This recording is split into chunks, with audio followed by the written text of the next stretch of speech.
नमित इस वक्त हमारे साथ सहयोगी जुड़ गए हैं सीधे तौर पर। नमित, क्या लग रहा है, क्योंकि संभावना बनी हुई है कि दिसंबर के पहले हफ्ते में एमसीडी चुनाव होगा और एमसीडी चुनाव को लेकर मांग तो चली आ रही थी, लेकिन तमाम पार्टियां अपने अपने तरह से बयानबाजी, एक दूसरे पर आरोप प्रत्यारोप अभी तक लगाती आ रही है।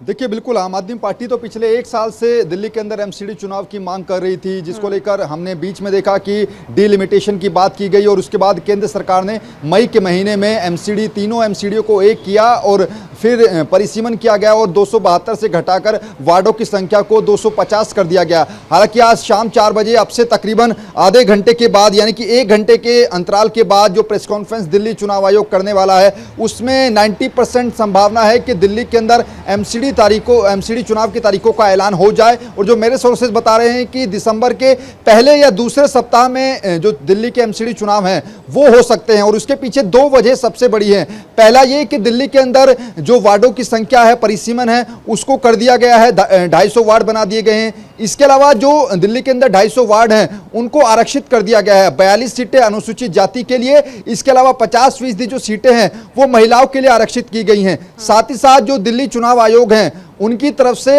68 जो रिटर्निंग अधिकारी हैं उनको नियुक्त किया गया है। इसके अलावा 250 सहायक रिटर्निंग अधिकारियों को नियुक्त किया गया है। तो पहले से ही तमाम तैयारियां चुनाव आयोग ने करके ये जता दिया है कि आज जो चुनाव आयोग की तैयारियों का जायजा भी हमने लिया था कई जगह जाकर, तो लिहाजा आज संभवतः है कि 4 बजे ऐलान हो जाएगा एमसीडी चुनाव की तारीखों का। ऐसे में नमित, क्योंकि कई ऐसे फैक्टर हैं जो कि इस एमसीडी चुनाव को लेकर बनते हुए नजर आ रहे हैं। आपको याद होगा कि पिछले अगर हम 15 दिन की बात करें तो कूड़े के पहाड़ को लेकर जो पॉलिटिक्स दिल्ली में खेली गई, क्या लगता है किस तरह के फैक्टर इस बार एमसीडी चुनाव में देखने को मिल सकते हैं?